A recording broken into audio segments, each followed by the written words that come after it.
Chers licenciés, je m'adresse à vous aujourd'hui pour faire un point sur la situation que nous vivons actuellement sur le département de la Gironde et tout particulièrement sur l'ensemble du territoire Nouvelle-Aquitaine. Comme moi, vous êtes privés de sport depuis maintenant 4 jours et vous ne comprenez pas pourquoi cette décision touche simplement le département de la Gironde et pas les autres départements. Sur notre territoire, nous sommes confrontés à plusieurs situations. Certains départements, ce sont les vestiaires qui sont fermés, les douches qui sont fermées, les contingences au niveau des spectateurs et toutes les contraintes sanitaires qui sont aujourd'hui à la charge des bénévoles pour nettoyer les vestiaires quand cela est possible. Votre frustration est notre frustration et nous sommes tous solidaires pour combattre cette injustice qui nous touche. Nous appliquons depuis maintenant la réouverture des salles de sport, des règles strictes au niveau des règles sanitaires. Tous les clubs s'appliquent à les respecter et vont même au-delà de la règle en elle-même et sont aujourd'hui mis à l'index comme porteurs de ce virus sur l'ensemble du territoire.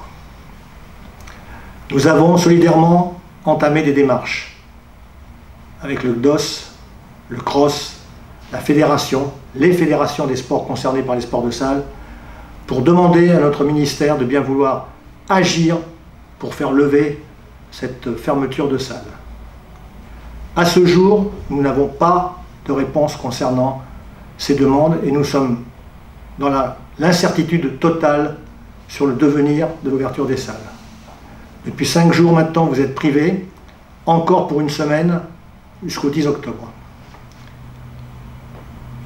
Le CROSS, tout particulièrement dans une vidéoconférence hier soir, doit solliciter un rendez-vous auprès de Madame la Préfète avec le CDOS pour essayer d'apporter des éléments lui permettant de prendre une position différente. Malheureusement, aujourd'hui, je ne peux rien vous dire de particulier sur ce dossier-là, puisqu'il nous semble que Madame la Préfète ne semble pas prête à changer d'avis. Par contre, nous devons rester solidaires les uns des autres face à la situation. Il en va du devenir du handball sur le territoire. Nous sommes aujourd'hui face à 2 situations. Vivre ou mourir. Si nous baissons la tête aujourd'hui, si nous abandonnons le terrain, si nous refusons de continuer à faire les efforts pour essayer de pratiquer comme nous le pouvons dans les meilleures conditions, nous courons droit à la catastrophe. Et la catastrophe, c'est quoi? C'est perdre nos licenciés, c'est perdre nos emplois, c'est disparaître.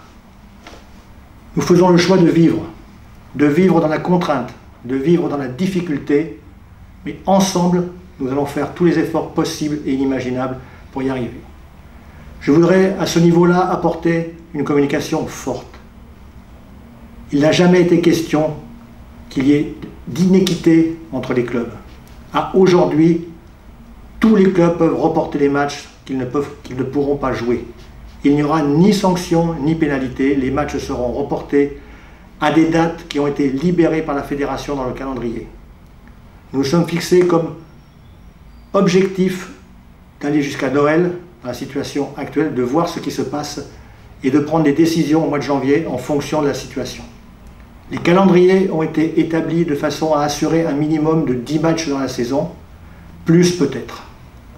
À ce jour, le championnat a commencé depuis 15 jours. Majoritairement, les rencontres se sont déroulées.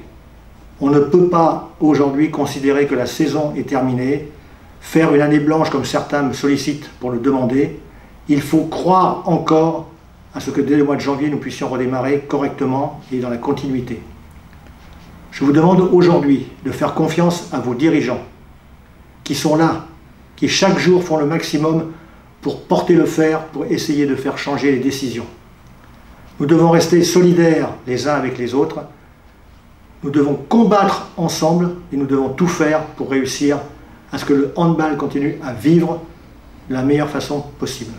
Je vous remercie, je reviendrai vers vous très régulièrement pour vous tenir au courant des avancées du dossier.